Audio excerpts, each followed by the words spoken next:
그때 마침 두어 사람이 와서 빌라도가 어떤 갈릴리 사람들의 피를 그들의 제물에 섞은 일로 예수께 아뢰니, 너희는 이 갈릴리 사람들이 이같이 해받음으로 다른 모든 갈릴리 사람보다 죄가 더 있는 줄 아느냐?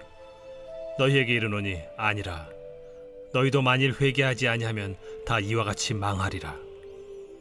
또 실로암에서 망대가 무너져 치어 죽은 18사람이 예루살렘에 거한 다른 모든 사람보다 죄가 더 있는 줄 아느냐? 너희에게 이르노니 아니라. 너희도 만일 회개하지 아니하면 다 이와 같이 망하리라. 이에 비유로 말씀하시되, 한 사람이 포도원에 무화과나무를 심은 것이 있더니 와서 그 열매를 구하였으나 얻지 못한지라. 포도원지기에게 이르되 내가 3년을 와서 이 무화과나무에서 열매를 구하되 얻지 못하니 찍어버리라. 어찌 땅만 버리게 하겠느냐? 대답하여 이르되 주인이여, 금년에도 그대로 두소서. 내가 두루 파고 거름을 줄이니 이후에 만일 열매가 열면 좋거니와 그렇지 않으면 찍어버리소서 하였다. 오늘 메시지는 진정한 회개를 통하여 생명을 얻어야 한다라는 그런 메시지입니다. 여러분, 진정한 회개, 진짜 회개가 얼마나 중요한지 꼭 깨달아야 합니다. 회개는 생명을 줍니다. 그게 회개입니다. 그러니까 회개가 생명을 준다. 회개를 통하여 영생으로 들어온다. 회개를 통하여 중생하고, 회개를 통하여 새 생명을 얻고, 회개를 통하여 하나님 나라가 내 삶에 임하는 거다. 하나님 자녀가 되는 거다. 그러니까 회개는 최고의 축복입니다. 죄인이 하나님의 품속에 들어갈 수 있는 유일한 길이기 때문입니다. 그죠? 여러분 생각해 보세요. 행위로 구원이 가능합니까? 도덕을 지켜서 구원이 가능합니까? 어떤 사상을 깨달아 가지고 구원이 가능합니까? 무슨 방법으로 죄가 해결되냐 이 말입니다. 오직 회개로 가능한 것입니다. 회개로 가능한 것입니다. 예수 그리스도의 피공로를 의지하여 회개할 때 중생하게 되고 하나님 나라가 내 삶에 임하기 때문에 회개보다 더 큰 축복은 없습니다. 오늘 이 메시지가 여러분 심령에 잘 떨어지기를 바랍니다. 오늘 본문 이야기를 보면 두어 사람이 예수님께로 와서 빌라도가 어떤 갈릴리 사람들의 피를 그들의 제물에 섞었다는 이야기를 하면서 예수께서는 어떻게 생각하십니까? 갈릴리 사람들의 피를 그들의 제물에 섞었다. 이 말은 뭐죠? 제사를 드리려고 할 때 그들을 죽였다. 그런 의미죠. 이때 주님이 하신 말씀이 그 빌라도가 왜 그러냐 이런 게 아니에요. 굉장히 놀라운 이야기입니다. 이렇게 말씀하셨어요. 이 갈릴리 사람들이 이같이 해받음으로 다른 모든 갈릴리 사람보다 죄가 더 있는 줄 아느냐? 아니라 너희도 만일 회개하지 아니하면 다 이와 같이 망하리라. 이렇게 이야기를 하셨습니다. 그리고는 예를 하나 더 듭니다. 실로암 망대가 무너져서 18명이 죽은 것을 알고 있지 않느냐. 그러면서 그들이 예루살렘에 거한 다른 모든 사람보다 죄가 더 있는 줄 아느냐. 아니라 너희도 만일 회개하지 아니하면 다 이와 같이 망하리라. 이렇게 말씀하셨습니다. 여러분 보시죠. 그들이 방어책으로 세운 망대로 인해서 오히려 멸망했던, 망대가 여러분 뭡니까? 멸망하지 않기 위해서 적군이 오나 안 오나 그거 보호받기 위하여 세웠는데 그 망대가 오히려 망하는 도구가 된 것이 얼마나 황당하고 끔찍한 이야기냐. 그죠? 그런 이야기잖아요. 이런 재앙이 우리의 인생에 임하면 되겠냐 이 말이죠. 그러니까 여러분 그러면서 예수님이 회개하지 않으면 다 이와 같이 망한다. 그러니까 이런 거죠. 죽고 나서 보니까 천국도 있고 지옥도 있는 겁니다. 이게 얼마나 끔찍한 이야기냐, 그런 이야기입니다. 더 끔찍한 것은 나는 구원을 받았다라고 생각을 하는데 나중에 보니까 그게 아니에요. 여러분, 이게 얼마나 끔찍한 이야기냐, 그런 이야기입니다. 지금 그런 말씀이에요. 예수님 말씀은. 그죠? 너희도 만일 회개하지 아니하면 다 이와 같이 망하리라. 그러니까 예수님의 이 말씀은 대단히 놀라운 말씀인 거죠. 그죠? 지금 그 시대 사람들은 자기 자신들은 어떻게 생각하는 거죠? 유대인들이니까 하나님의 자녀라고 생각하는 거죠. 아브라함이 우리 조상이고, 그리고 자신들은 선민이다, 선택받은 백성이다, 당연히 우리가 구원 못하면 누가 구원받냐, 이렇게 생각하고 있는데 예수님 뭐라고 이야기하느냐? 너희도 만일 회개하지 아니하면 다 이와 같이 망하리라. 이게 얼마나 황당한 말이냐 이 말입니다. 유대인들은 다 하나님 섬긴다는 사람들이잖아요. 율법 지켜가면서. 그런데 예수님께서는 그게 아니라 이거예요. 회개하지 아니하면 다 이와 같이 망하리라, 이렇게 말씀하셨다 이 말이죠. 여러분, 회개를 통해서만 천국 시민이 될 수 있다는 것을 깨달아야 합니다. 그래서 예수님이 사역을 시작하실 때 회개하라, 천국이 가까이 왔느니라. 예. 그죠? 예. 잠을 좀 깨워야 되겠는데요. 네. 주무시면 안 됩니다. 네. 저를 딱 보십시오. 네. 이 깨워가면서 설교하는 게 얼마나 힘든지 아십니까? 네?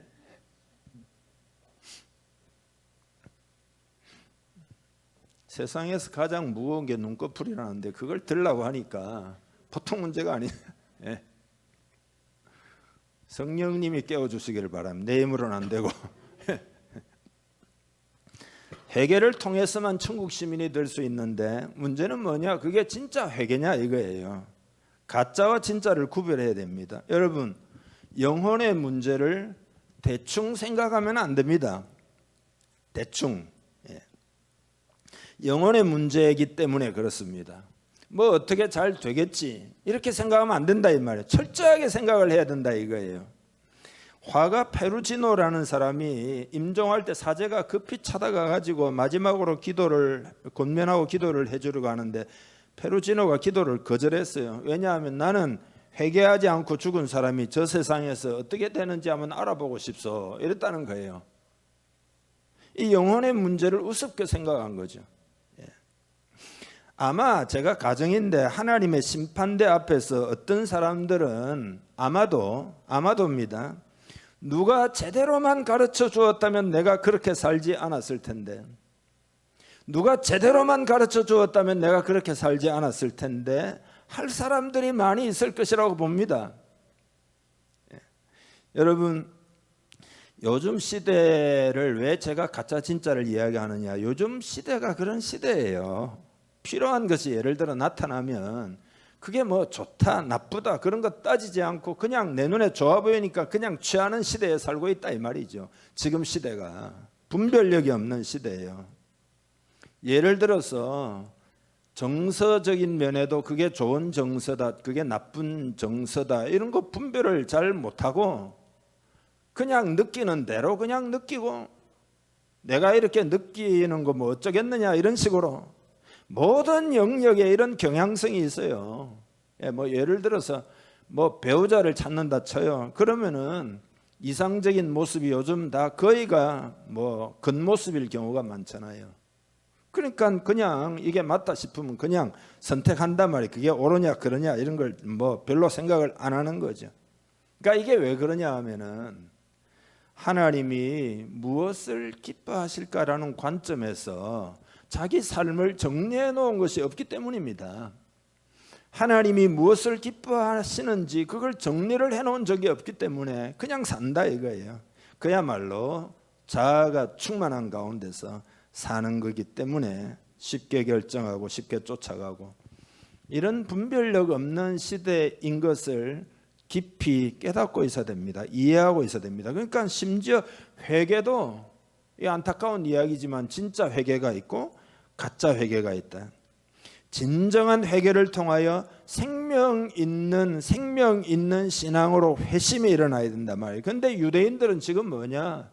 죽은 신앙을 가지고 있다 이거 아니에요. 율법을 지키고 안식일도 잘 지켜요. 그렇지만 예를 들어 안식일이라 그러면 참된 뜻을 모르고 있다 이 말이죠. 그냥 겉으로만. 그래서 예수님이 안식일에 병을 고치나 안 고치나 그것만 쳐다보고 책 잡으려고 한다 이거예요. 죽은 신앙이단 말이죠. 성경에 보면 살았으나 죽은 자로다 그런 표현이 있잖아요. 지식적으로 알고 있다고 참된 신앙은 아니에요. 지식적으로 알고 있다고 구원받는 신앙은 아닙니다. 생명 있는 신앙이라고 하는 것은 하나님을 만나야 합니다.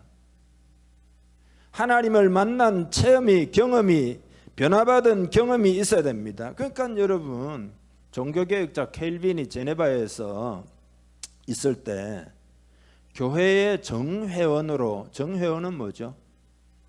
세례도 받고 성찬에도 참여하는 정회원을 받아들일 때 어떻게 했는가 하면은 전체 교인들 앞에서 그 사람이 나와가지고 자기가 구원받은 간증을 했어요. 나는 이렇게 해가지고 주님을 만났습니다. 그러면은 그걸 가지고 전 교인들이 투표를 해요.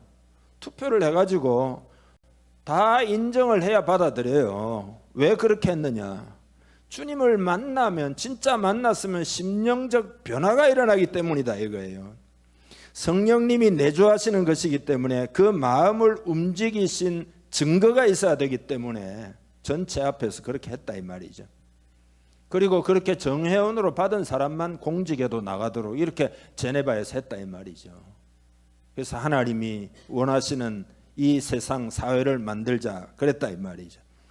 그러니까 참 생명을 얻으려고 하면 참된 회개가 있어야 됩니다. 지적으로 아는 것 말고, 주님의 뭐 사상을 따라가는 것 말고, 뭐 기독교가 좋아서 따라가는 것 말고. 그래서 주님이 오늘 본문에 보면 이런 비유를 듭니다. 어떤 주인이 포도원에 무화과 나무를 심고 열매 맺기를 간절히 바라는 거죠. 여러분, 이 무화과 나무는 이스라엘 백성이고 포도원 주인은 하나님을 말하죠. 심은 지 3년째까지도 와보니까 열매를 못 맺어요. 그래서 주인이 안 되겠구나, 찍어버려야 되겠구나, 땅만 다 소비하고 말구나. 당시 유대인들은 열매 맺지 못하는 무화과 나무였다 이 말입니다. 아까 표현대로 살았으나, 살아있는 것 같으나 실상은 죽은 자로다. 사대교회 주님이 그렇게 말씀하시면서 회개하라 그랬잖아요. 예수님 시대 유대인들도 그랬다 이 말이죠. 눈으로 뻔히 보면서도 예수님의 가르침을 거절했고, 귀로 뻔히 들으면서도 그 가르침을 깨달으려고 이해하려고 하지 않았다 이 말이죠. 그래서 예수 그리스도를 거절했기 때문에 열매 없는 삶이 계속되었고 그들의 멸망의 날이 다가오고 있다라는 겁니다.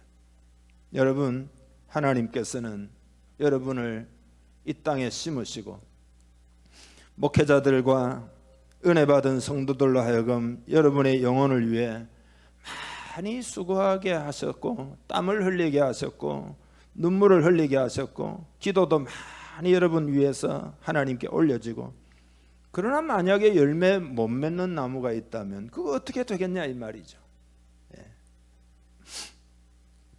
그래서 나무가 지금 위험해요. 찍어버려야 됩니다. 근데 이제 여기서부터가 중요해요. 그 포도원을 맡아 있는 사람이 막아서면서 뭐라고 이야기하느냐? 주인이여, 금년에도 그대로 두소서. 이렇게 이야기를 하면 내가 두루 파고 거름을 줄이니 이후에 만일 열매가 열면 좋거니와 그렇지 않으면 찍어버리소서.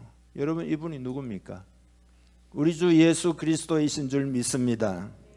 우리에게 아름다운 열매가 있다면 전부 예수님의 은혜다 이 말이에요. 주님의 은혜를 깊이 깨닫고 깊이 회개해야 된다 이 말이죠. 죽은 신앙을 회개해야 할 줄 믿습니다.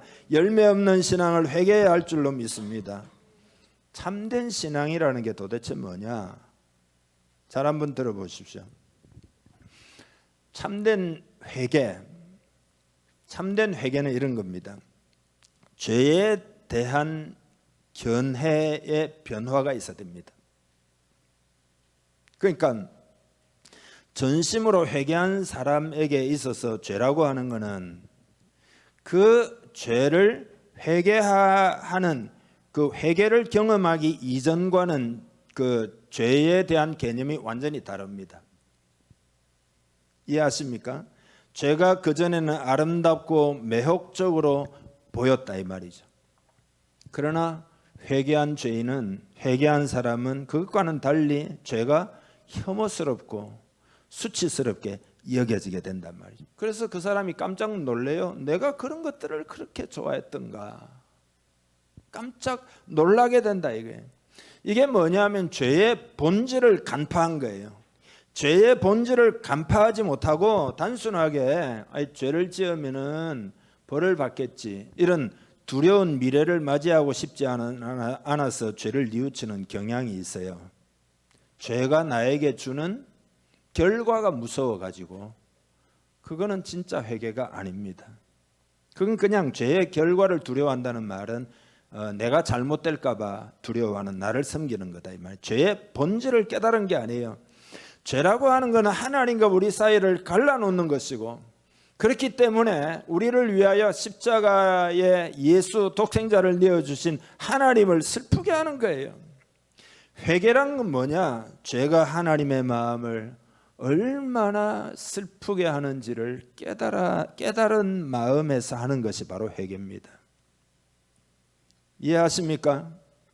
회개하기 전에는 죄가 매력적으로 보이기 때문에 죄를 사랑하는 상태예요. 그러니까 그 상태에서는 뭐 좀 뉘우친다 하더라도 결코 죄를 포기하려고 하지 않습니다. 왜냐하면 죄를 사랑하기 때문이에요. 그리고 이런 거예요. 하나님이 죄에 대해서 그렇게 엄하게 심판을 왜 하시는지를 회개하기 전에는 잘 이해하지 못합니다. 하나님이 왜 도대체 그러시냐? 죄의 본질을 모르기 때문이죠.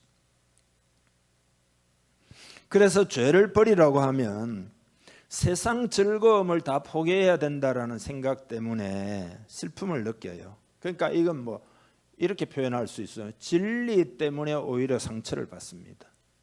진리 때문에 오히려 상처를 받아요. 왜냐? 죄를 사랑하기 때문이죠. 죄의 본질을 깨닫고 회개하는 사람은 자기의 죄악된 행동을 철저하게 증오합니다.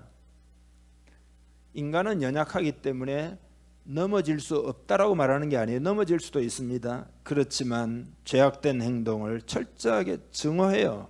그러니까 회개하기 전에 죄에 대해서 가졌던 그 견해가 달라진다. 그 견해부터 달라져야 돼. 그러니까 죄를 미워하지 않는 한 우리의 마음은 결코 하나님께로 나아가지를 못합니다. 회개한 사람은 영원한 심판이라는 것이 마땅하다고 느껴요. 그러나 회개하지 않는 사람은 하나님이 왜 그토록 죄를 혐오하는지 깨닫지를 못합니다. 죄를 사랑하기 때문에. 그래서 도저히 못 깨닫는다. 이렇게 생각의 변화가 없다면은, 죄에 대한 생각의 변화가 없다면 회개는 불가능해요. 회개는 불가능해요. 그래서 죄가 무엇인지 알아야 되기 때문에 여러분 수요일마다 지금 로마서 읽을 때 앞에 보면 뭡니까? 죄에 대한 이야기만 줄창 나오잖아요. 3장 20절까지. 그걸 깨달아야 복음으로 들어갈 수 있다 이 말이죠. 두 번째로 진짜 회개는 반드시 회개에 따른 감정적인 변화가 있습니다. 가짜 회개는 감정의 변화가 없어요. 그냥 밋밋해요. 왜냐? 마음이 부서지지 않기 때문입니다. 그러나 참으로 회개하는 사람은 하고 탄식을 하게 되고 죄를 있는 그대로 느끼면서 눈물을 흘리게 되고, 그래서 진짜 회개라고 하는 것은 애통의 감정이 따라오게 된다 이 말이죠. 애통의 감정이 따르는, 이 감정이 중요해요. 세 번째로 진정으로 회개한 사람은 보셔요. 믿지 않는 사람들을 보면 그를 구하려고 하는 뜨거운 소원을 품게 됩니다. 죄 가운데 그를 구하기 위해서 기도하고 전력을 다해서 그를 죄 가운데서 끌어내려고 한다 이 말이죠. 왜냐하면 자기가 죄의 본질을 깨닫고 회개의 경험이 있기 때문에 그대로 가면 안 된다. 그러니까 이 사람은 사람들이 죽음의 독을 마시고 있는 모습을 보았을 때처럼, 예? 지금 독 마시고 있어요. 그거 본 것처럼 소리 높여 경고한다 이 말이죠. 어떻게 하든지 예수를 믿게 하고 죄로부터 돌아서도록 만들기를 원한다 이 말이죠. 네 번째로 진정한 회개는 죄의 고백과 함께 행동의 변화가 따라오게 됩니다. 여러분, 이렇게 강도가 사람을 상해하고 돈을 훔쳤는데 가서 돈을 돌려주지도 않고 그 사람의 이렇게 회복할 수 있도록 도와주지 않으면서도 죄를 나는 뉘우쳤다라고 말하면 그건 진정한 회개가 아니겠죠, 그죠? 예. 도둑질 해놓고 그건 내가 멋있게 사용하고 그러고 나 회개했다 해가 되겠냐 이 말이죠. 진정한 회개는 죄의 고백도 있어야 되지만 행동의 변화가 따라오게 된다. 다섯 번째, 참된 회개를 경험하지 못하면 영적으로 잠시 깨어났다가도 다시 냉랭한 상태로 돌아가고 말아요. 여러분, 이렇게 자꾸 반복하다 보면은 어떻게 되느냐? 그 영이 각성을 받기 어려운 상태가 되고 말아요. 다시 부흥을 경험하기가 거의 불가능해집니다. 그래서 우리는 수시로 진정한 진짜 회개를 하는 것이 중요하다 이 말이죠. 두 가지를 말씀드리는데요. 오늘 본문을 통해서 우선 내가 회개해야 합니다. 내가 회개해야 된다. 오늘 우리 시대는 초점을 남한테 맞추는 경향이 있어요. 그 왜 그런가 하면 방송을 아마 많이 봐서 그런 것 같아요. 맨날 방송에 보면 이게 옳고 저게 옳고 이게 바른 지식이고 주식 투자하려면 이래야 잘 되고 정치는 이래야 되고 맨날 이런 것만 보니까 너무 지식이 많아가지고 온통 판단하는 일에 익숙해요. 그러나 회개는 나를 돌아보아야 합니다. 이것이 가장 중요합니다. 돌이켜야 할 사람은 누구? 나이며, 돌이켜야 할 사람은 우리이며, 돌이켜야 할 사람은 여러분이다 이 말이죠. 그래서 예수님이 오늘 본문에 보면 너희도 만일 그러잖아요. 너희도 만일 회개하지 아니하면, 그러니까 예수님 시대 유대인들은, 특별히 바리새인들은 시선이 늘 남에게 가 있다 이 말. 자기 의가 충만해가지고 자기 자신은 전혀 못 보는 거예요. 다른 사람의 죄에 대한 혐오는 하늘을 찌르는데 자기 자신의 죄에 대해서는 너무 둔감한 거죠. 그래서 주님이 너희도 만일 회개하지 아니하면, 너희도 이렇게 말씀하셨다면, 회개는 누가 해야 되는 거죠? 남편이 해야 됩니까? 아내가 해야 됩니까? 집사님 해야 됩니까? 목사님 해야 됩니까? 회개는 내가 해야 되는 거다 이 말이죠. 여러분, 오늘 세상 사람들에게 비친 그리스도인의 모습은 한마디로 이야기하면 위선자예요. 예수 믿는 사람 위선자다. 왜 그런 거죠? 도대체가 이 시대에 진정한 회개가 없기 때문이죠. 나의 영혼을 바라보며 하나님의 긍휼을 구하고 있는지를 확인해야 합니다. 하나님의 긍휼을 구하고 있는지를 확인해야 돼요. 여러분의 마음이 그렇게 험벌한지를 확인해야 된다 이 말이죠. 두 번째로 지금 돌이켜야 합니다. 돌이키는 일을 미루면은 죄가 더 증가하게 되고 나중에는 어떻게 되나 죄가 나를 완전히 올가매게 된다. 죄된 습관은 거미줄처럼 시작되지만 결국에는 그게 쇠사슬이 된다 이거죠. 죄에 익숙해지면 죄를 물리치고 회개하는 것은 점점 더 어려워지게 됩니다. 거기에 완전히 속박당하기 때문입니다. 여러분, 빨리 주님께로 돌아가면 돌아갈수록 그분의 은혜를 더 빨리 누릴 수 있는 줄 믿습니다. 하나님은 더 빨리 사랑의 교제를 우리와 나누고 싶어 하시고, 하나님은 더 빨리 우리의 섬김을 받기를 원하시고, 하나님은 우리가 더 오랜 세월 하나님을 섬길 수 있기를 기대하시고, 하나님은 더 빨리 우리를 축복하시기를 원하신단 말이에요. 그러므로 지금 돌이켜야 합니다. 회개는 지금 하는 거다 이거예요. 내일 작심하고 함께 금식하고 회개하리라, 그게 아니고 지금 해야 된다 이거예요. 진짜 회개를 한 사람은 어떻게 되느냐? 점점 더 영적으로 각성되어 갑니다. 그리고는 생활의 변화가 급속히 일어나게 됩니다. 저 사람이 옛날에 저런 엉터리인데 놀라운 사람이 어떻게 저렇게 되어 가느냐, 이렇게 변화를 옆에서 보게 된다는, 그리고 귀하게 쓰임을 받게 된다 이 말입니다. 노예 상인이었던 존 뉴턴의 이야기를 쭉 여러분과 함께 나누고 말씀 마치려고 하는데요. 진짜 회개가 어떤 결과를 가져오느냐 하는 것을 이 사람의 예를 통해서 나누려고 합니다. 이 존 뉴턴은 1725년 경건하고 그리고 하나님을 체험한 그리스도인이었던 자기 어머니 그 아들로 태어났습니다. 그 어머니는 대부분의 시간을 자기 아들의 교육에 들였습니다. 많은 기도와 눈물로 아들을 돌보면서 목표가 있었어요. 그 시대는 그 영적으로 잘못되는 계몽주의 운동 때문에 그런 부류도 있고 이실론의 영향을 받아가지고 또 한쪽으로는 경건주의의 영향을 받아가지고 대단히 경건하게 살려는 영적 몸부림이 있었어요. 그런 사람이었어요. 그래서 목사로 자기 아들을 기르기를 원했습니다. 그런데 안타깝게도 뉴턴이 6살 때 어머니가 돌아가셨어요.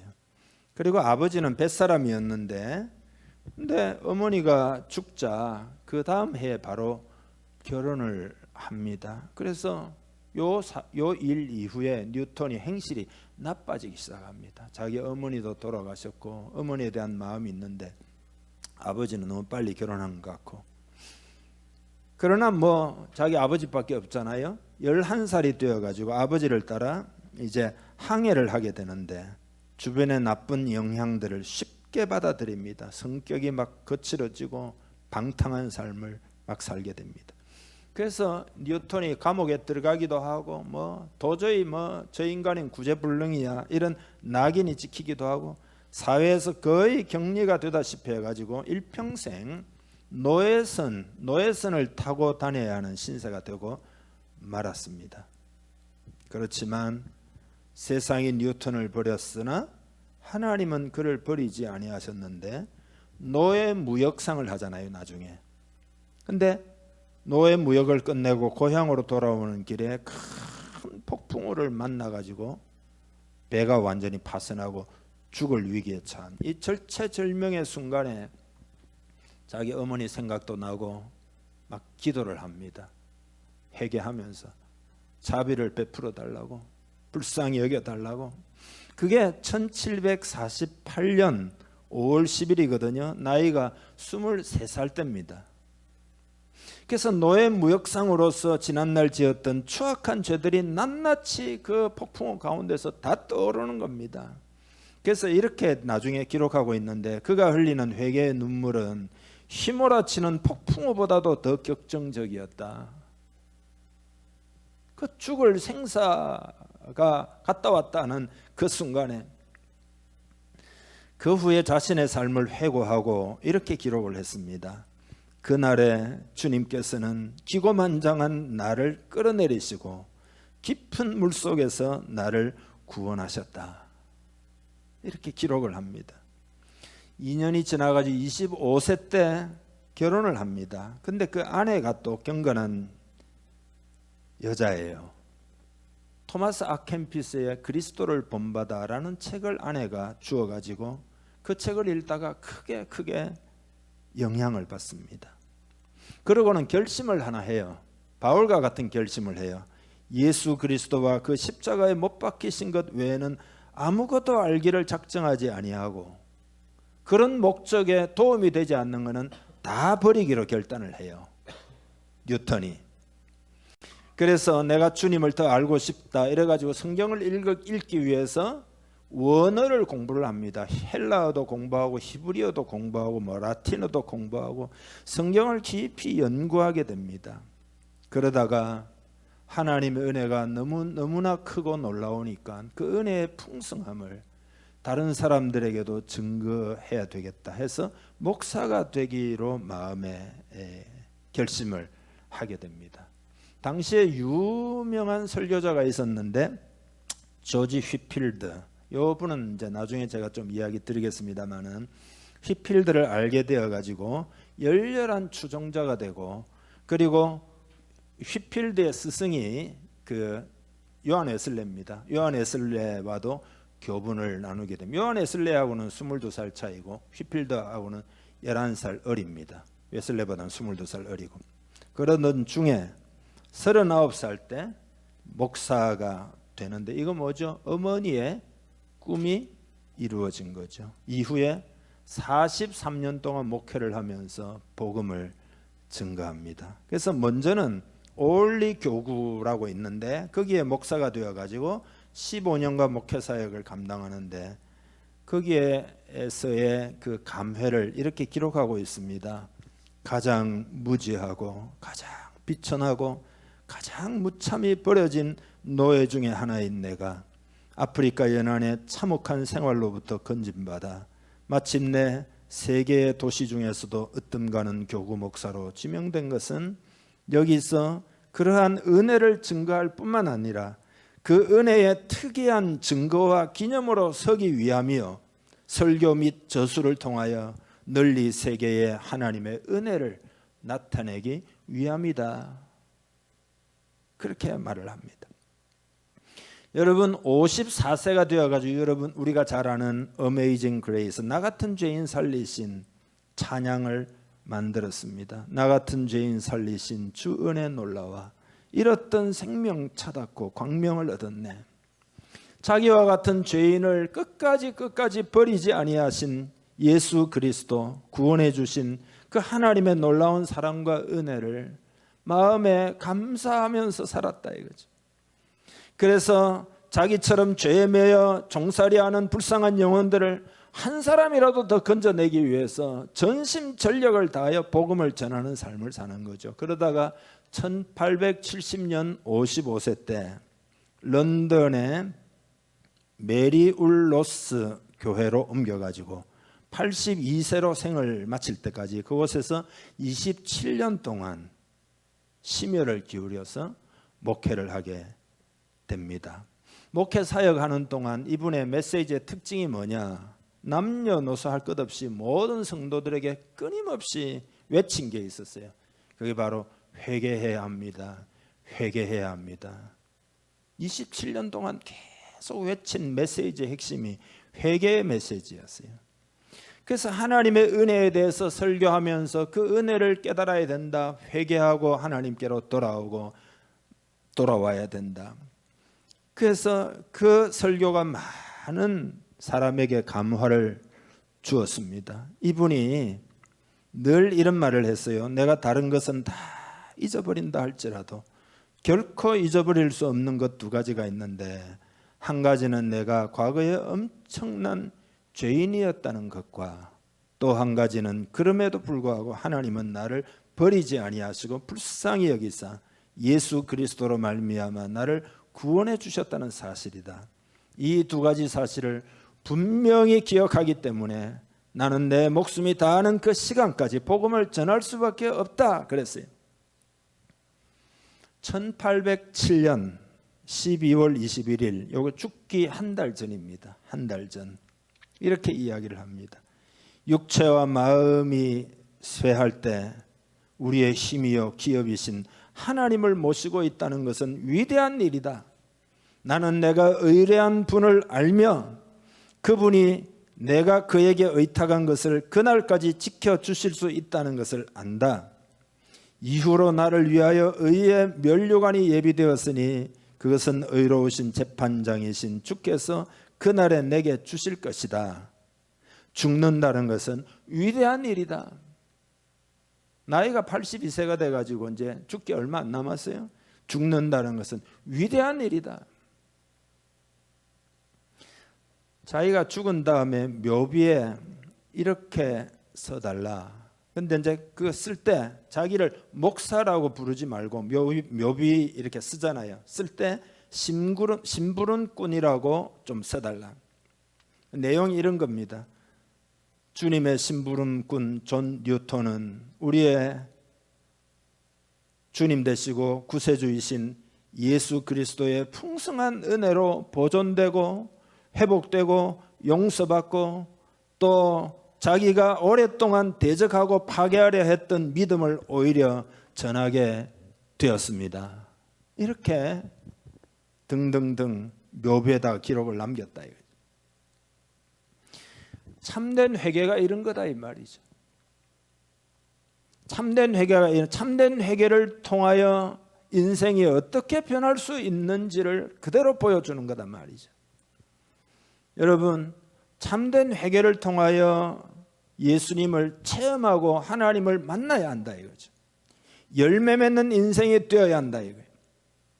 여러분이 회개하여, 지금 회개하여 하나님의 은혜를 만나고 예수 그리스도를 만나고 성령의 체험을 하고 이렇게 인격적으로 하나님과 교통하는 신앙이 되면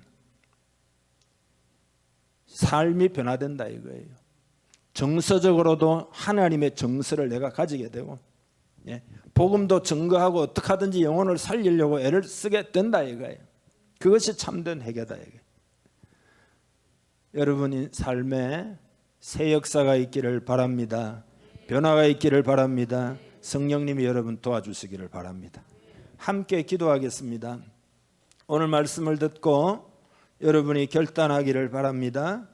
오늘 말씀 가운데 회개의 메시지를 듣고 여러분의 심령에 새로움이 있기를 바랍니다. 주여 회개합니다. 새롭게 하시고 주의 은혜 가운데 붙들려 살게 하여 주옵소서. 그런 제목을 가지고 다 함께 기도하겠습니다. 하나님 아버지, 이 시간 주님 앞에 이 시간 나아갑니다. 오늘 말씀을 듣고 우리의 회개가 참된 회개, 진정한 회개가 이기를 간절히 원합니다. 그리하여 죄로부터 돌이키고 그리고 온전한 하나님의 나라를 취하기를 원하고 원합니다. 우리의 마음에 주의 나라 이루어지기를 간절히 원하고 원합니다. 주님이 다스리시는 나라, 주의 나라인 줄 믿습니다. 주님이 다스려 주옵소서. 예수 그리스도의 십자가를 통하여 이루신 일이 무엇인지 복음을 잘 깨닫게 하여 주시옵소서. 복음적 은혜가 어떤 것인지 알게 하여 주옵소서. 성령으로 알게 하시옵소서.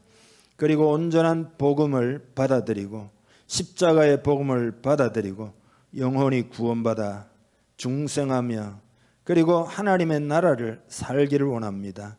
그 하나님의 나라의 시민으로 살기를 원합니다. 하나님의 뜻을 따라 살기를 원합니다. 이것이 천국이며 이것이 참으로 행복이며 이것이 참으로 영원한 것이며 그것을 위하여 살아가는 우리 인생이 되게 하여 주시기를 간절히 원합니다. 하나님 아버지, 이 시대는 가짜가 판을 치고 있는 시대입니다. 이 시대 가운데 분별력을 주시기를 간절히 원합니다. 진실하게 주님을 따라가기를 원합니다. 진실하게 주님을 쫓아가기를 원합니다. 하나님이 우리를 위하여 예비하신 풍성한 은혜를 누리며 살기를 원합니다. 그 은혜를 하나도 놓치지 않는 믿음이 있게 하시기를 간절히 원합니다. 그리고 이 시간 성령을 부어 주옵소서. 하나님의 영을 사모하는 마음 되게 하여 주옵소서. 깨닫지 못하여 주의 영이 아닌 율법적 신앙으로 살아가려고 하는 모든 것을 십자가에 못 박고 율법이 아니라 도덕이 아니라 하나님의 은혜요 성령의 역사를 구하는 그런 믿음이 되기를 원합니다. 성령님을 부어 주옵소서. 성령으로 충만하게 해 주옵소서. 성령으로 말미암아 심령의 변화가 일어나게 해주시고 성령의 권능을 받게 해주시고 증인되는 삶을 살아가도록 축복하여 주시기를 간절히 원합니다. 가정에도 변화가 일어나게 해 주옵소서. 그리고 직장에도 변화가, 내 삶의 주변에 변화가 일어나게 해주시고 무엇보다 교회에 부흥을 주시기를 원합니다. 교회가 새로워지게 해 주옵소서. 참된 은혜의 공동체, 성령의 공동체가 되게 하여 주시옵소서. 이를 위하여 더욱 깨어 기도하는 우리 모두 되어 하나님께 영광 돌리게 하여 주시옵소서. 축복하고 예수님의 이름으로 기도하옵나이다. 아멘.